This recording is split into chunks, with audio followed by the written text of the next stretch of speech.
Okay, I am going to just do a bit of housekeeping. I've tried to do this on the Sports Geek page, but Pages Manager keeps falling over. So just let me do a little bit of sharing. I'm going to push this onto the other pages and see how we go.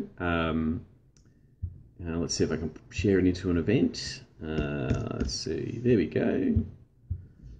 Streaming on, and I'll explain why in a minute. Because for some reason, it kept falling over on Pages Manager as I'm for some reason. So Pages Manager is always the way. Look at it's hard to type and do a live stream at the same time. So I've shared it to the page, and I will also just share it. I'll share it to the Sports Geek page as well. So first of all, thank you for joining me as I try to find the Sports Geek page to share it with. This is one of the difficulties of having too many pages. What I might do is this way, do it this way. Actually, I should be able to go back to Sports Geek, to notifications. Thanks, Brian. Yes, it was a little bit strange. I tried it a couple of times in the Pages Manager, and every time I went into the Pages Manager, it fell over. So it's quite strange. But anyway, so I've shared it there. But let's see if I can share this to Sports Geek. Facebook search is bad, yes, in some sense. It's getting better, but yeah, the place where I had trouble was every time I started up Facebook, started up the live stream in Pages Manager, it completely fell over. It crashed like 3 times in a row. So make the best of a bad situation and I'm just posting this on the Sports Geek page.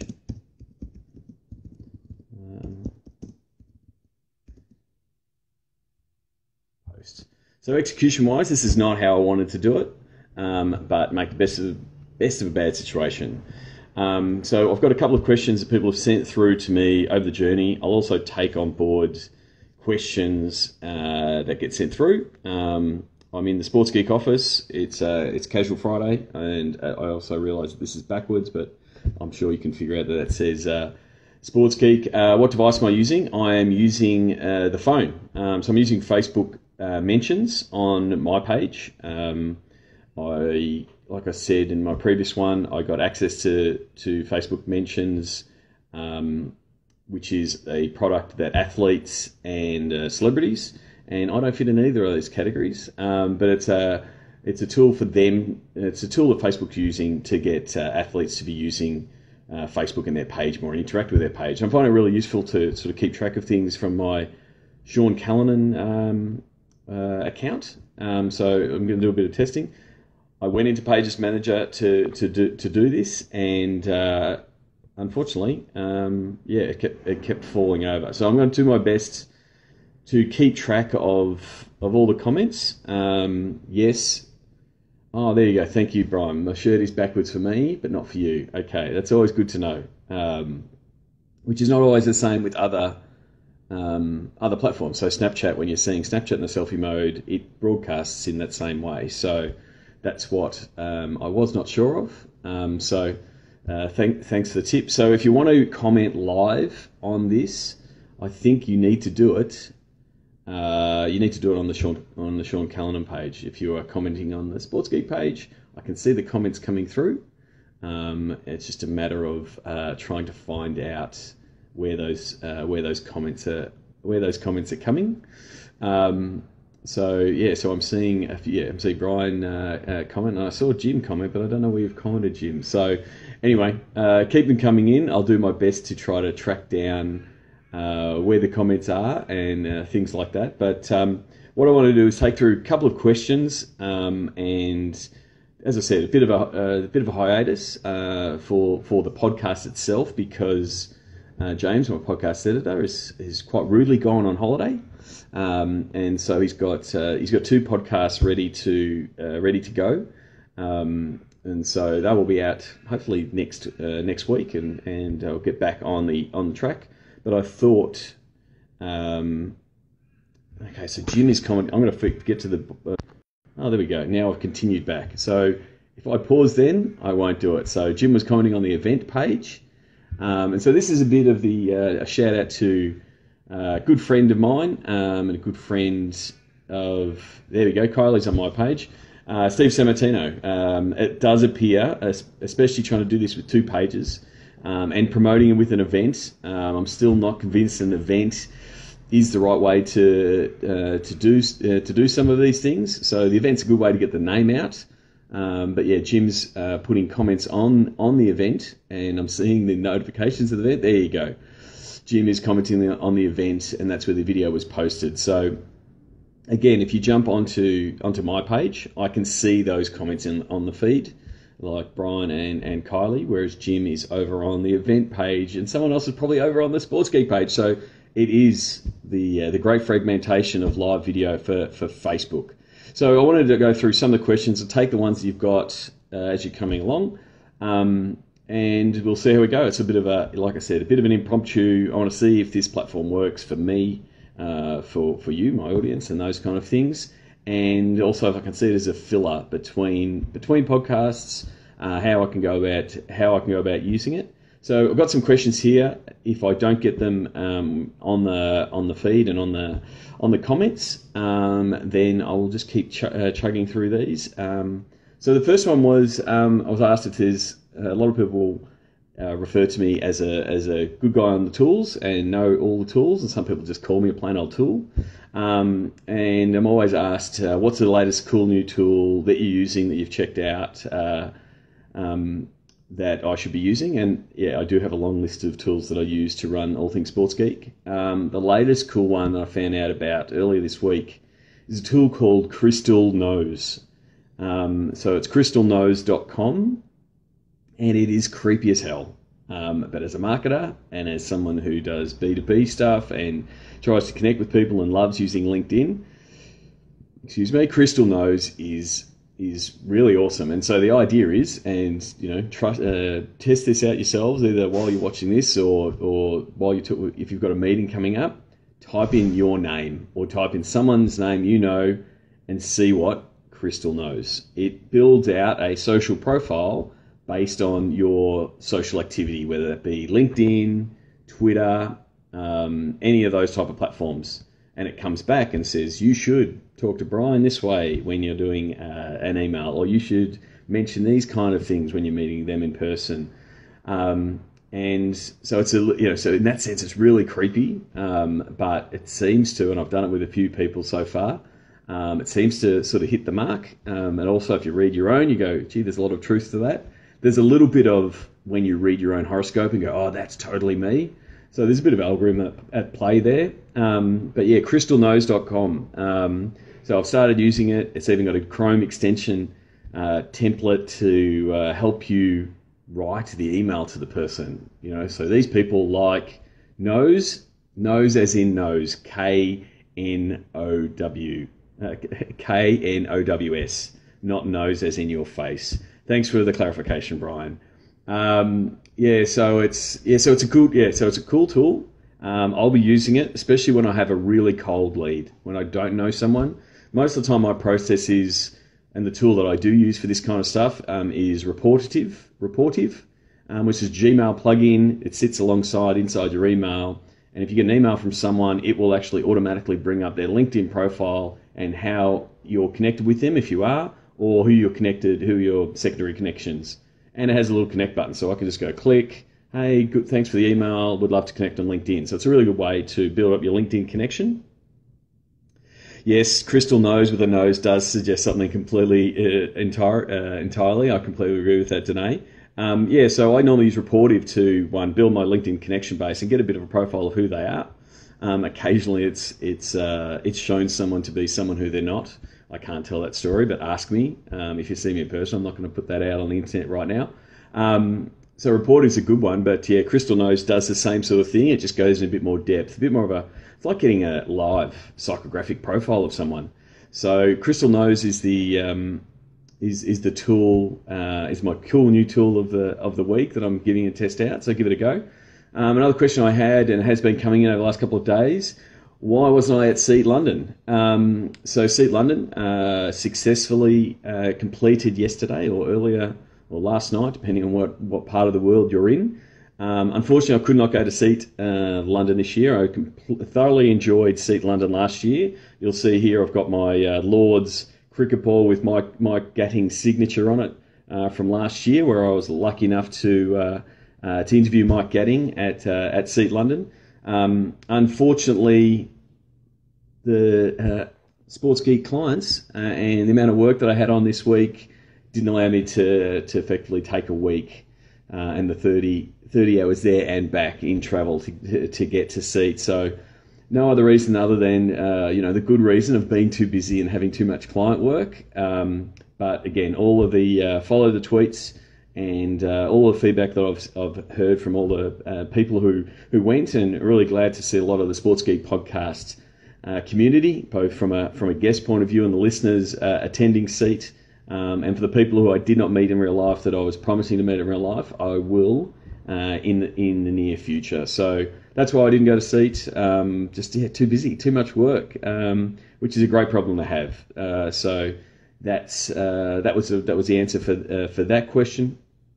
Another question that I've been having a lot asked, and sort of something where it's trying to solve with a lot of Sports Geek clients, and also it's a bit of a discussion point in the Sports Biz Slack, is sort of what is a Snapchat strategy for game day? How can sports best leverage Snapchat? Where is it fit?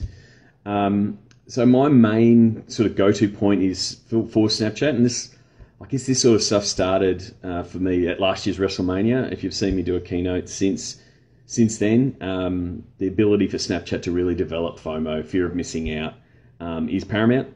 And so really telling that game day story is, to me, really vital. Understanding that there are certain broadcast restrictions, which I think just should be thrown out the door, but there are broadcast restrictions around showing match vision and protecting the broadcaster agreements. So I understand that, I respect that. I don't agree with it, and I'm working my best with leagues, and I'm trying to influence people to sort of say where Snapchat fits. But from a game day point of view, you really should be taking that fan point of view of the game and really targeting those armchair fans, the people who aren't going, but they're consuming your content, they're consuming your social, to say, get up off the couch, come along to a game, and you really should be trying to showcase that. Showcase all your fan activations, those kind of things. That's where I think Snapchat game day strategy sort of fits. So, anything like that, you should be doing more of, and anything that you can take them behind the scenes a little bit, whether it be in the locker room, the tunnel, the walkout, those kind of things, that makes sense. But anything that gives them that feel of this is what it's like. So again, maybe test the boundaries of what your broadcast agreement allows, in pointing video and going sounds of the game, like in podcasts, pointing the video at the fans as they're going off, jumping up and down, because it's strictly not in the broadcast realm, but it's showing what it's like to be at the game. So to me, Snapchat is all about pushing FOMO and people missing out. So that's pretty much Snapchat. I do suggest, if you want, follow more teams, see what they're doing. Go to the Sports Geek site. We've got a guide of every single US sports team Snapchat account. You can just go through and snap all the codes. That's at Sports Geek HQ. Also check out the Promo Overtime ebook with some of the best practices available. It's a good read and gives you a bit of the basics around how to go about using Snapchat, and also how some of the teams are using it.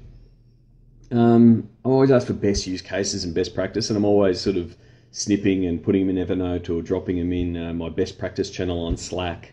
And someone asked me about best use of video, and I really did like, and I think I did share it on the Sports Geek page or the Sean Callanan page, again, I've got my own great fragmentation happening, was the Seahawks and the way that the Seattle Seahawks released their schedule. And they sort of took the lead of the BuzzFeeds of the world, and also the foodies. Everyone's seeing recipes and how to make amazing cakes as videos, and it's really, it truly is snackable content because you can eat it.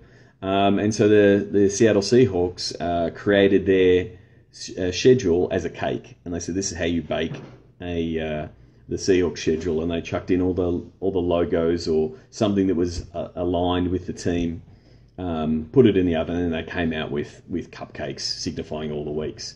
Really creative, really innovative way of doing it. They put it out on all their platforms, Facebook and Twitter and all of that kind of stuff. They obviously did a bit of the behind the scenes, how the cake was made, kind of stuff. So I thought that was a really good use of video recently.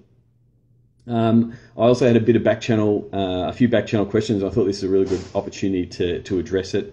The West Coast Eagles last week got in a little bit of got in some strife with their reference to they wore their yellow jerseys, the yellow jumpers, as we would say here in Australia, and they were referred to on their social media channels as "Are you ready for the yellow peril?" and trying to, I guess, just get the fans to rally around the yellow jumper. I saw it when I saw it, and I've worked with the West Coast Eagles over the years. I saw it and I thought it was a little bit strange. I didn't think much more of it.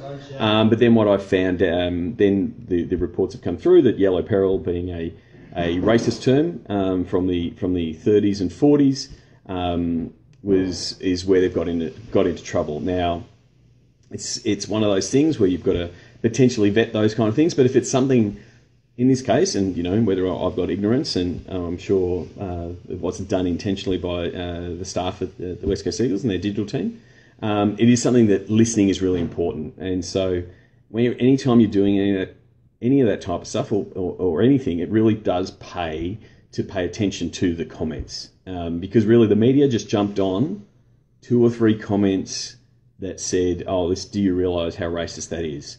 So as soon as any of that comes out, then it's a quick Google search, quick look at Wikipedia, find the context, see that it could be racist to anybody, and then that's when the action should have been taken. So I think that's for me, that's the lesson. Yes, you probably should, if you're going to go with something, potentially Google it and maybe find it. But there will be things that you don't know that do offend. If they do offend, you want to have a plan in place to go, whoop, okay, we've seen it, we've identified it, it's been pointed out to us by our fans, and address it there and then. By simply deleting it, offering an apology, and backtracking. It's the only really way of doing it. So the West Coast Eagles did that once it was identified. And I think the only fault that they had was that they did not handle it quick enough. Had they handled it prior to the media bringing attention to it, then it would be a far smaller problem than it was. So there's that. There's that point of it. So that's the main thing. Again, love your feedback, or if you've got a question, how would you handle that kind of thing where you push something out, didn't know it was offensive? Again, whether it's racism or any other. Now we're back for a second there. So we're now back. Okay, so Brian is asking a question, a push against athletes using live streaming. I've got to be careful with how long the question is. I've now finally got it. A push against players. So I think the push against players, and Brian here is asking whether the push is coming from player agents. I don't think it's coming from player agents, to be honest. I think the push is coming primarily from the players themselves, because it is tough for players to they're not TV talent, they're athletes. So that's something that's really important. Like they get put in front of a microphone and answer questions, but in this format, they're just meant to be talking to camera. So how many athletes have the ability to talk, do a 10 to 20, 15-minute monologue? They don't have that skill. And there are, don't get me wrong, there are athletes that are very eloquent, that can speak well, that can talk to a camera, no problems. But that pressure, that internal pressure of, I have to be entertaining, or I have to be informative, I have to inspire, that's hard to do in this live format. That's far easier to do in a 15-second grab on Instagram, or even a 6-second Vine. You can plan it, that kind of thing. So I think that's where there's reticence from the athlete point of view. I think it is coming more from the athlete. And then there also is, sort of going back to the West Coast example, the media is hanging on every word, waiting to hang them on those words. So from an athlete, and it sort of brings into another question, I sort of talked to this about with a group of athletes recently. I did some work with the guys at Foxhead Racing, so extreme sports, motorbikes, motocross, wakeboarding, that kind of thing. And I was talking to all of those guys about using Facebook mentions and having access to products like Live. It's just a matter of how they go about doing it. I think it makes more sense if an athlete would be sitting down with a fellow athlete and they did an interview or had a conversation over Facebook Live rather than a one-on-one question. So I think that's the key. I do think it is an opportunity for athletes, but I think, it's just a matter of who's going to be brave enough to do it and whether Facebook Live is the right platform. Like, it might be better. I think Snapchat is the platform that athletes will be migrating to over the next 6 to 12 months, because they can frame their story. They can do their little short grabs of what they're thinking. They can do, especially like looking at these extreme athlete ones, they can take videos of them doing jumps and that kind of stuff, and that's super compelling. So I think that's the place that they'll be. I think Live is going to work in journalism and news reporting space. I think that's where it's going to be really cool. So I think, it'll be interesting to see where athletes fit. Alex asked 2 questions. You get 2 for the price of 1. Greatest sporting event you've ever attended as a fan, and the greatest sporting event that you've ever been involved working in. So I'd have to say the greatest sporting event I've ever attended as a fan, from a personal point of view, would be the grand final, Collingwood winning the grand final. Would be that. If I went away from my personal bias of Collingwood winning the premiership, I would have to say WrestleMania. WrestleMania was a phenomenal experience. I'm not a massive wrestling fan. I obviously followed it from afar, and I know the major players, but I was lucky enough to go to WrestleMania at San Francisco last year, and just from a spectacle, the entertainment point of view, the whole fan experience was phenomenal. So from my point of view, I would have to say, WrestleMania. And as far as sporting events that I've been involved working in, I'd actually have to say the Asian Cup. Working with Michael Brown, who's the CEO of the Asian Cup, and also with my involvement with all the guys at the FFA and the Socceroos, and Alex is one of them. I thought being involved in that event, and seeing the pride of Australia come through, and the attendances and everyone rally around the Socceroos, I thought the Asian Cup was a real phenomenal event. So there, for mine, that's they'll be the two answers. I'm now trying to find all the questions and the notifications coming through. So if I miss your question because I've missed your question, my apologies, because it is actually really hard to find all the questions coming through. And now, because Brian's comment was so long, I had to expand it to go long to read it, but I can't read the rest of it. Anyway, that's me working out the glitches, and that's part of the reason why you test these things out on other pages, so you can give people advice. So that actually leads to another good question about people saying, moving away from the athlete side of things, but where can sports use Facebook Live? And again, this comes down to broadcast agreements and what you can and can't do. And I've had this conversation with a couple of clients recently, sort of saying, oh, we've now got this new tool, how do we use it? But we also don't want to go and cut the lunch, or hopefully that term translates to everyone. If cut the lunch, we don't want to eat into the work that we've done on current platforms. So if we've already got a really good video product that's hitting the website, and I use this same analogy when people are asking me how to use Periscope, and people say, "Oh, Periscope's great. We can live stream the press conference or the player interviews we do on a Tuesday. We can do them on Periscope." The answer is you could do them on Facebook Live, but my counter to that would be, if you've got thousands of people watching the video of that press conference or that interview on your site, and they're being recorded as KPIs on your video views, why would you live stream it? Okay, because you're getting the KPIs you want of people to your site, more video views, you're able to put sponsor logos through that. So that's what I mean by replacing a piece of content that's working and replacing it with Facebook Live. It does not serve your overall goals. And your overall goals are both video views, serving your sponsors from a commercial point of view.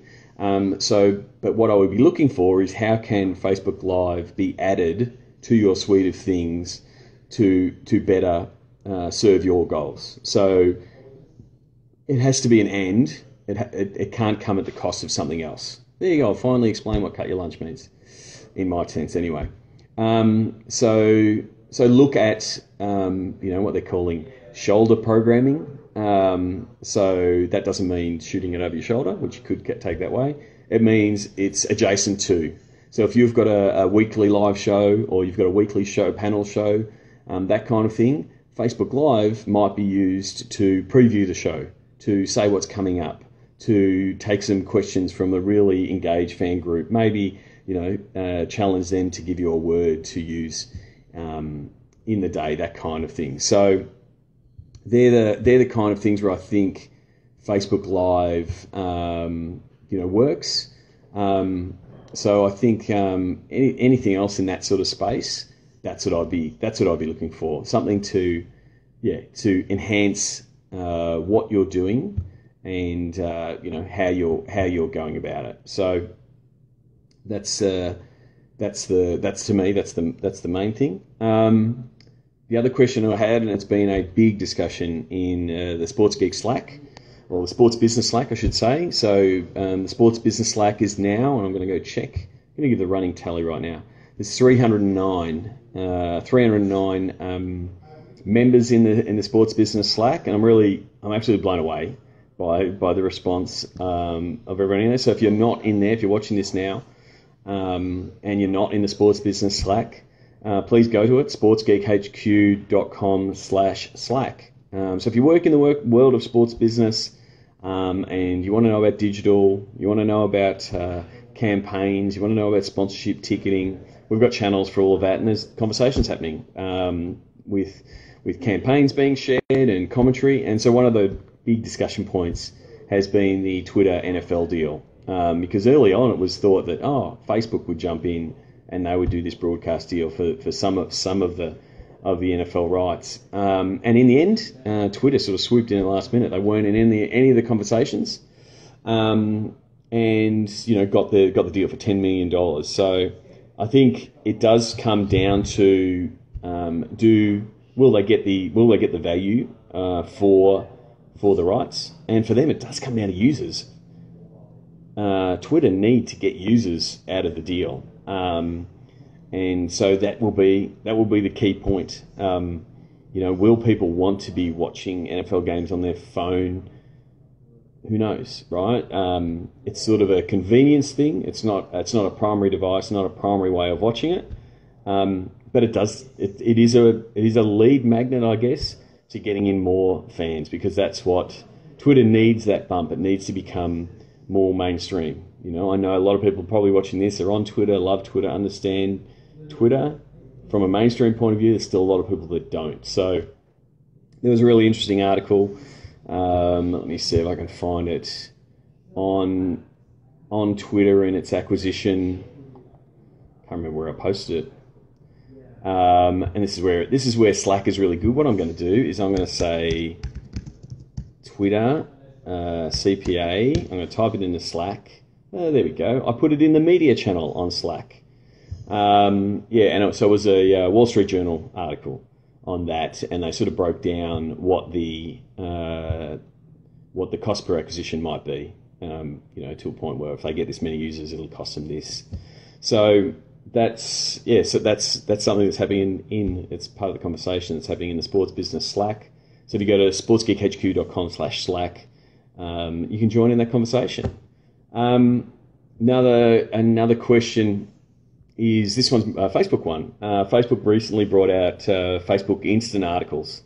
So you've seen some major publishers using Instant Articles, and it's the experience where the article comes up and just shows directly in the feed. Really nice interface, really nice user experience, and so they've launched it out and they've said everyone's now got it. I'd be really interested if anyone watching has looked at it. Have you looked at the API and what is required for Facebook Live articles? Right, so I'm putting up my hand as a geek. So for those who don't know, I was a geek before I was a sports geek. 15 years as a coder and developer on the tools. So I went in and looked at what is required for Facebook Live. So there's a couple of things architecturally that need to be done, but not too much. But it's and if you're on platforms like WordPress, there are simpler ways to do it. But it's about getting the architecture right. But I think the biggest stumbling block, I went to do it and I thought, oh, cool, I can just turn it on and have the Sports Geek articles, use live articles if I want. The steps that you need to do to push out Facebook Live is, one, you've got to do all the architecture stuff. So that's, again, you've got to employ your geeks. You've got to do header, some metadata type of stuff. So it's similar to the stuff to get the right share image for Facebook shares, that kind of thing. But there's a bit more to it. So there's a bit more geeking happening behind the scenes. But I think the biggest stumbling block, other than for sports, that means you've got to engage either a league partner that does your website, all that kind of stuff. So there's an issue there. But then you have to prep 50. That's right, 50 articles in Facebook Live format to then get verified by Facebook to be able to say yes, you're doing it correctly. There you go.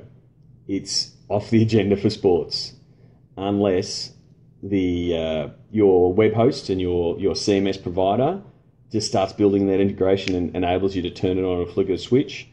It's definitely on the back burner for like 90% of sports teams and leagues. So, I think that's one that, I think, and I'll reach out to guys like Kevin Cote, who now works at Facebook, and Dan Reed at the guys. I think that's something they need to definitely address. It is going to be a longer haul for them in the sports world if they don't sort of solve that thing. That said, if they go do the deals and help the technical infrastructure from a league level, a whole bunch of teams might get it really, really quickly. And again, then it comes down to, how do you go and monetize that? What advertising can you put in those articles that make sure that your sponsors are getting the result? Those kind of things. Because obviously if you send someone to a Facebook Live article, sorry, not Facebook Live, a Facebook Instant article, there is no banners on the side that you're selling to your sponsors. So it's a bit of that backwards and forwards. Jake has asked a question: what's the best way to retain the public's attention and hype of an Olympic sport once the games are over? So the best way for mine, Jake, is it's a far longer term strategy. It's deepening the ties with the athletes, and because the best part of sport and the best part of the Olympics is the storytelling element. So you have the 6 months leading up to it, or the year leading up to it, you should be working on making sure more of your fans know more of your athletes. And so they can identify them, so they want to be part of their story. And then on the 2 weeks, you have to maximize the hell out of that exposure on all channels. And I would be doing stuff that I spoke to Dennis about on the recent podcast, episode 114. around building audiences. Like, you should be doing stuff that build audiences, whether that's Facebook pixels or Google pixels or Twitter pixels on your site. Build audiences, all of them, so you can use them later on potentially. I'll be using video and, again, using tactics like Dennis does with the Warriors, boosting those videos to get new audiences that you can then advertise to and engage. So I think that's some of the stuff that that you want to be looking at, and that you want to be mindful of, and then that can extend the story. And if you can do it via your athletes, so if you can make your athletes the stars and young fans or people start admiring your athletes, that gives an Olympic sport broader reach. So rather than just the governing body or the team driving everything, if you've got then 10 athletes out there using platforms and telling your story, it's a wider lens, and it's a wider reach. Brian's asking about analytics around instant articles. It's not as complex, as my understanding, as Google Analytics. They are starting to provide more and more. Canvas, Facebook Canvas, which is effectively a form of instant article. You can get some stats on that, but it's not deep dive as much as Google Analytics. But what I'm hoping, there you go, battery low. So this might stop soon. Apparently Facebook live streaming drains the old battery. So if it just stops really, really suddenly, it's because my battery has died. But what I'm hoping for things like instant articles, Brian, is the ability that Facebook will be able to build out audiences of people who've consumed your articles, and then that becomes value. So same sort of stuff. If you were able to put up a match report with some stats, with a clip of video into an instant article, who consumed that? Can we sell them? That kind of stuff. G'day to Todd. Are you just saying that my language is incorrect because it's spoken in an Australian accent, or did I say something? Did I say a wrong word? Anyway, it's good to have you on the Facebook Live, Todd. I'm sure you'll be heckling me via Snapchat in no time. Another question that I do get pretty regularly from people starting out is how do I break into sports? How do I start out? How do I get into the business? I don't have perspective of your experience as a 19, 20, 21-year-old trying to get into the world, because I didn't do it until 15 years later after I started an IT career. But I can give you an experience of how I went and did it, but also how I have seen up and comers get into the space. And it's network like crazy. Meet as many people as possible. If and the internet allows a lot of things, a lot of ways to connect. So you can do things like connect on Twitter, chat with them. You can connect on LinkedIn, those kind of things. And I love that side of stuff. I'm a sports geek. I love that kind of thing. But I also think get out from behind the keyboard. Go and meet people. Those kind of, there's nothing better than making the effort and going to a meetup, going to a conference, interning at a conference. I know I've spoken to the guys who were at Seat London who interned there. I know the opportunities that they will get by being at Seat London. I know my son, who's been an intern at the Seat the last 3 years, has found it to be a exceptionally valuable experience. So if you can get into any of those opportunities, definitely do it.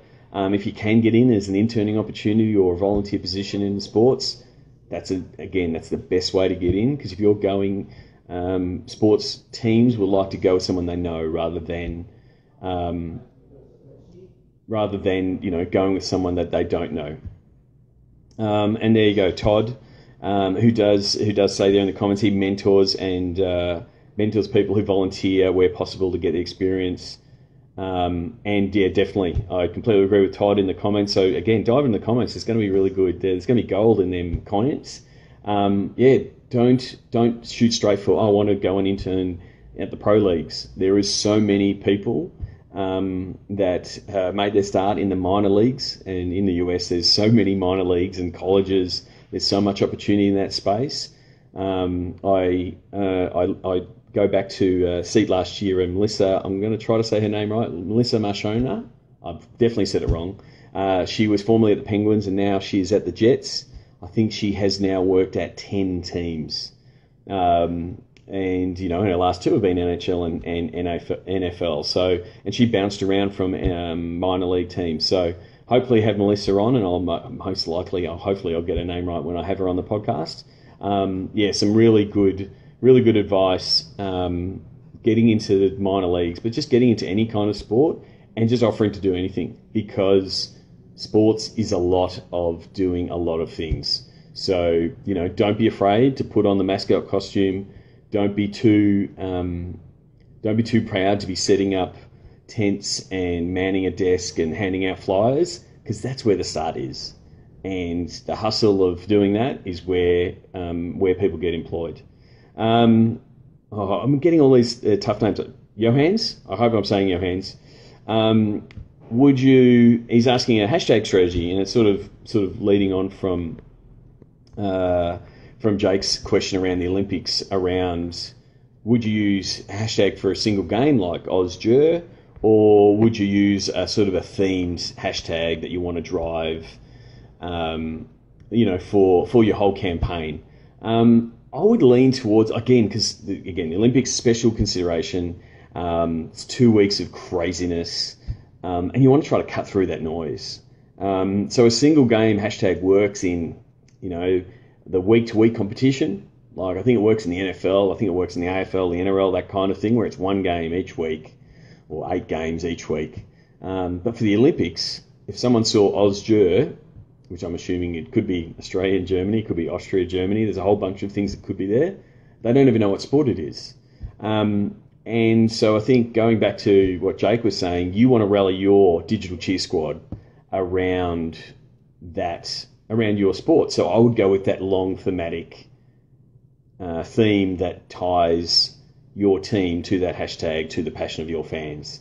The Hockey Revolution, which was an organic hashtag that the girls sort of invented and the fans went with, and then sort of reluctantly the Hockey Australia team said, "Oh, that's the hashtag." That was one that worked really well. So I like the longer thematic hashtags, especially around the Olympic sport, that you can sort of say, when you see that, oh, that means we're on, right? Because that's, you're in that tune-in TV kind of mode. If someone sees that conversation start happening, they go, oh, I've got to be back on and watching the game. All right. So I should be wrapping this up, because I've already had one battery low warning, and who knows when this will cut off. I did have people ask, I had a few snaps asking me, will Collingwood win on Anzac Day? So Collingwood is playing Essendon. As I've already declared earlier, I'm a Collingwood supporter. You can go Google Callan and Shimmy to find out. Collingwood having a little bit of a rough trot at the minute, 1 and 3, and playing Essendon. It's been a traditional game that they've both played. Both Collingwood and Essendon not travelling too well at the minute. I've got I've got a message. Thanks, Johans. I got that message coming through, and I thought that was Facebook telling me that they were shutting me down. So will Collingwood win? I hope they do. I hope they put up a fight. I hope the message of Anzac, so Anzac is effectively the closest thing for mine that Australia has to a national holiday and a prideful holiday, where we celebrate our veterans. I hope they live up to the Anzac spirit and show a bit of fight. And if they do that, I'll be happy. Hopefully that they win. Right, I'm going to wrap this up. The last question was, who would I like to interview on the podcast? I went through and I actually updated my goals page. If you go to seancallender.com, I sort of keep track of goals and what I want to do. Who would I like to interview? Considering I've already interviewed Mark Cuban, I'd love to interview him again, and I think I will. I'd love to interview other people that I consider sports geeks. I would really love time with Steve Ballmer. I think he would be a cracking interview from a sports nut point of view, and a geek like myself, owner of the Clippers, if you don't know. Obviously, if I'm looking at sports and business, two other guys, and again, I'm showing my bias towards basketball, but Michael Jordan and Magic Johnson. Again, I'd love to interview them on what they do. I think they would probably be my top three. I'm working on a new series for Sports Geek podcast that's going to be have a bit more of a top end of town focus and talking to a bunch of different CEOs. So I'm not going to let those names out of the bag, but it's going to be a little bit of a different series and interview a few different people. So hopefully I'll get some heavy hitters in that one. But yeah, if I could interview, I was lucky enough to meet Magic Johnson back in the day. I think I've told the story on the podcast before when he came out to Australia. I'd love to interview Magic as much as a businessman as now owner of the Dodgers. As much as a businessman, as an athlete. I was a big Magic fan growing up, and obviously Michael Jordan is now owner of the Bobcats. So how I make that happen, I don't quite know yet, but I'm sure if I asked myself in 2009 when I started Sports Geek, how am I going to get an interview with Mark Cuban? It took me 4 or 5 years to do that. So anything's possible. So that's it. I've gone and done 46 minutes here. Done it on the wrong page, but that's fine. It'll get shared. You'll find out about it. It'll get plugged in all things Sports Geek. If you've got all the way to this part of the video, please sign up for Sports Geek News. SportsGeekHQ.com/ He does own the Hornets. That's right, Todd. You're right. Bobcats, Hornets. They keep changing their name. They are now the Hornets. There you go. Thank you for correcting me. So I go to SportsGeekHQ.com to sign up for the Sports Geek News. If you are working in business and you haven't signed up for Sports Geek Slack, please do so now. SportsGeekHQ.com/Slack. The way I've been describing it to people is it's like early Twitter. It's a really tight community, and it's best experience on your phone. So if you install it on your phone, have notification on or off, it doesn't matter. Check it once a day. There's some really good stuff. Really good stuff in there. It's probably the best way to get in touch with me. I think that's it. Oh yeah, you can listen to the podcast. It will be coming back. Episode 115 will be out soon. Coming up, there'll be a golf-specific episode. And then there'll be an episode where I talk to the Whitecaps on how they sold tickets and how they go about getting data and selling more tickets using tradable bits, which we're using currently with the FFA. So they're the plugs at the end of the live show. But thank you very much for joining me. Send me a tweet or at Sean Callanan. Follow me on the Snap, Sean Callanan. And until next time, cheers.